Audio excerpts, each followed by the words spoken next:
Hello everybody and welcome back to the channel. We've got a really great video today, all for you beginners and people looking to take their running to the next level here in 2022. So yeah, really excited to bring this one to you guys. So sit back, relax, let's get stuck into this.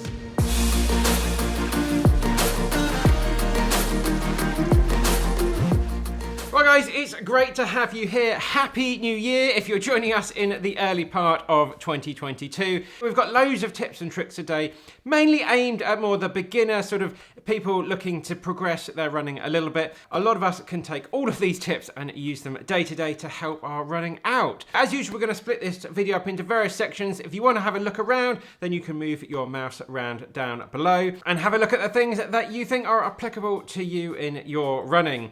As usual, we'll talk about a few little products and things in this video. There's nothing sponsored. This is all stuff we buy and use in our own running. Right, let's get this show on the road. The first section, all about run walking.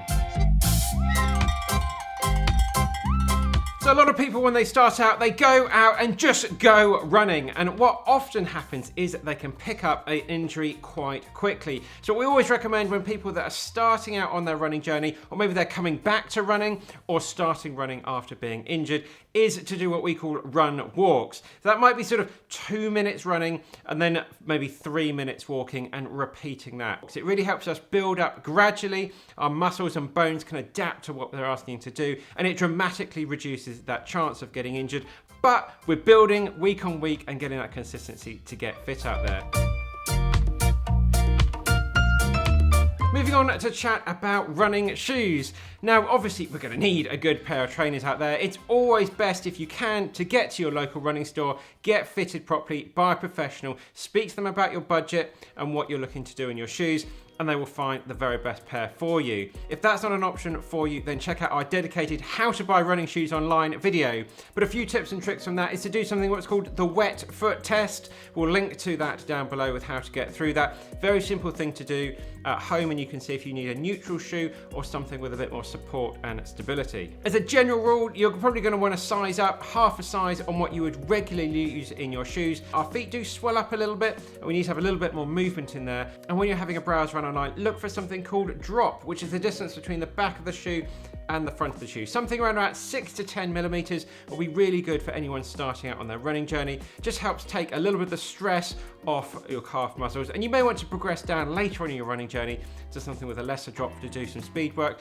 but starting out anywhere between 6 to 10 mil is a good place to look. We've got 3 recommendations for different budgets. Our budget recommendation is something called the Reebok Float Ride, a really good shoe. It's going to cost you around about £50, but you can do all sorts of different distances, different speeds in that. Moving up a little bit, the Nike Pegasus 37 or 38, around about £100. And if you've got the budget for it, something like the New Balance 1080 version 10 or 11. The main difference you're going to get with the price, they're probably going to last a little bit longer, slightly better materials, but when we're starting out, not going to be running too much. So all of those shoes will be just great to get you set up on your running journey. They're all shoes that you can do all sorts of different distances, different speeds, and have a lot of fun in, most importantly. So today's question of the day is, where would you like to take your running in 2022? What goals have you set yourself? It'll be great to catch up down in the comments and see how we can help each other and chat about lots of different goals. Right, back to the video.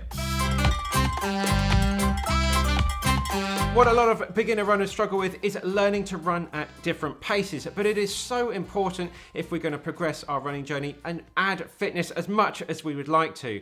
So I'd recommend is learn to run at easy pace, and you're going to want to do about 80% of your runs every week at this pace. This is a pace where you can run along and have a conversation with someone that will be running beside you. Conversational pace. It's nice and relaxed. Yes, it's going to feel a little bit uncomfortably slow for a lot of people, but this is where we're really going to build that aerobic base that's going to help progress your fitness. Also, you're going to want to learn what it's going to be like to running at your goal pace. So if you have a race that you might be training for, practice a little bit at that goal pace for that, and then also an interval pace, which is probably going to be a little bit faster. We're going to want to get some gear to go with those nice new shoes. So it's really important to get yourself a technical running top. Now, obviously, we sell these on our website. These are completely technical, breathable, made of 100% recyclable plastic bottles from the ocean. It's going to be a big difference running in something like this compared to, say, like a cotton t-shirt, which will just get heavy and just not that much fun to run in. You might want to get yourself what I just kind of call some cycling shorts. These are really going to help prevent chafing between the thighs. For the ladies out there, obviously getting something like a sports bra just help support everything as you're running along. Maybe the most important things to go with your shoes is to get some dedicated running socks. But just going to your cupboard and taking out the standard socks you might wear every day are not going to cut it with your running. You're going to get blisters, maybe some overheating issues as well. So we'll link to some recommendations down below.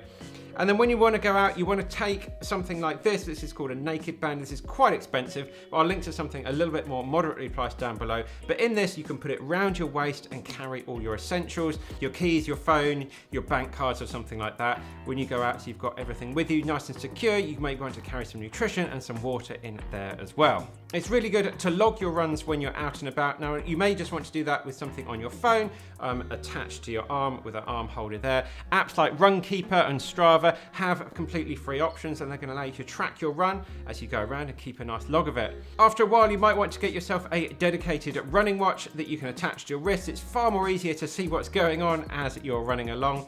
And it means you don't necessarily have to always take your phone with you, although we do always recommend it for security reasons. So something like a Garmin 45, which is this watch here, around about £100 is going to be absolutely brilliant for all beginner runners out there.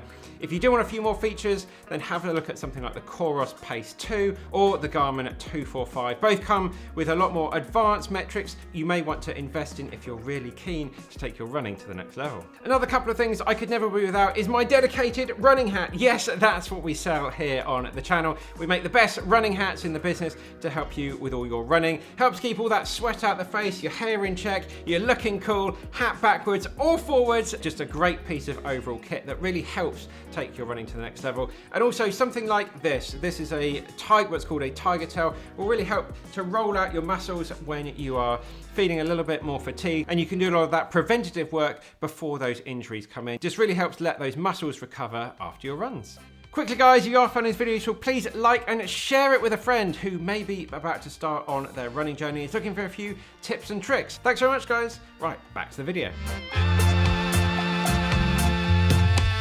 Moving on to have a chat about nutrition. Now, we'd really recommend having something like your breakfast, your lunch, or your dinner if you're going out quite late, around about 2 hours before you go for your run, which is going to give your body enough time to digest it and use all that energy for your run. Now, on your longer runs, which by longer I mean anything around about over 45 minutes, you might want to take some gels along with you, and we recommend as a basic guideline using a gel around about every 45 minutes just to keep those energy levels topped up. You can take them in your band or whatever, however you're using to carry your nutrition, just sip on those as you go. If you're not a fan of gels, then you can take all sorts of natural food, maybe just take a banana with you, or they do these things called chews as well. Our recommended nutrition place, Xmars, has loads of different options out there, and with all nutrition things, there's really not one thing that will work for everybody, so it's about trying different things. Maybe get a selection box and see what works for you. Really good idea when you finish your run to have something within that first 30 minutes of coming through the door. Now there's loads of different options out there.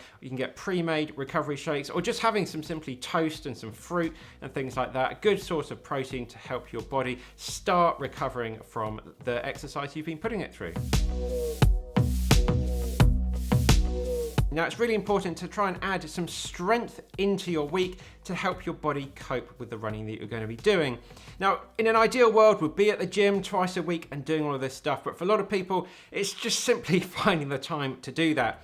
So what I'd recommend is at least once a week, just give yourself around about 20 minutes just to do a strength routine. You can do this in front of the TV or just as you go through the day. 4 simple exercises, doing some calf raises, some squats, some planking, and some lunges as well. You can start out just by doing 10 reps of each of these with a 30-second plank as well, and then build this up a little bit more each week as you become stronger. This is going to help your running so much. As a little top tip, some people like to do this during some of your runs as well. All sorts of strength work you can do. Again, I'll link to a dedicated strength video down below. And I'd also recommend doing your strength work on days when you are ready doing your running. Maybe find your lightest running day during the week and do your strength work after your run or at some point after your run, and keep your rest days as rest days. Rest days are so important, and I really believe in keeping them as proper rest days. Of course, you need to go about your day doing your regular things you normally would do, but really try and limit the amount of running or cycling or anything like that you might be doing, or strength work,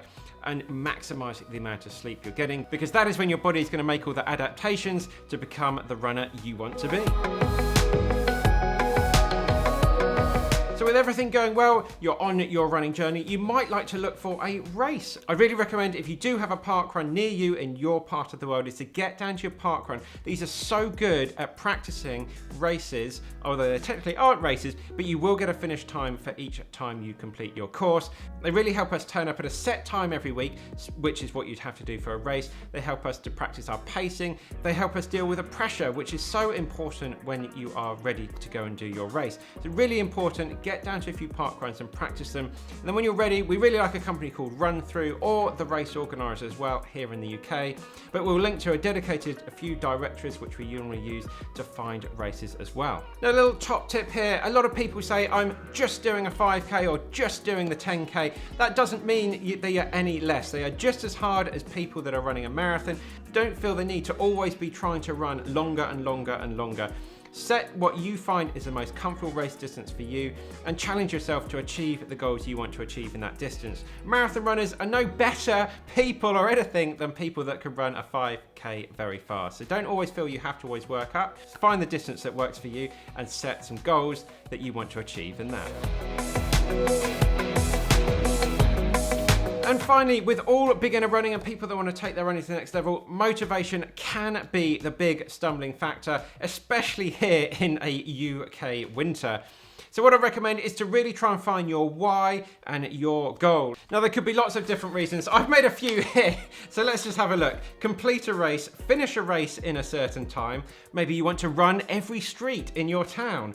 Run a certain distance over a month, or even a whole year as well. You may want to make some new friends, and so running is a good way to get out and meet some new people, possibly at parkrun each week. Or you may just want to play with your children more, increase your fitness so you can get out there and run with the kids around the garden and be able to keep up with them. There's so many different reasons why we want to run, improving our health and our mental well-being as well. They're such big things that appeal to a lot of people. So have your goal, have your why, stick it up on the fridge, and keep reminding yourself of why you're doing this every week. And after a while, like me, hopefully it will just become second nature, and you will love, I'd say 99% of the runs that you go on. So there we have it, hopefully a few tips and tricks there to help you on your running journey, and that is what this channel is all about. So if you found it useful, please subscribe as we near 100,000 subscribers, which is absolutely crazy. Check out some of the other videos, we've got lots of tips and tricks. As I said earlier, we'll link to all the best beginner videos on the channel down below to help with your running.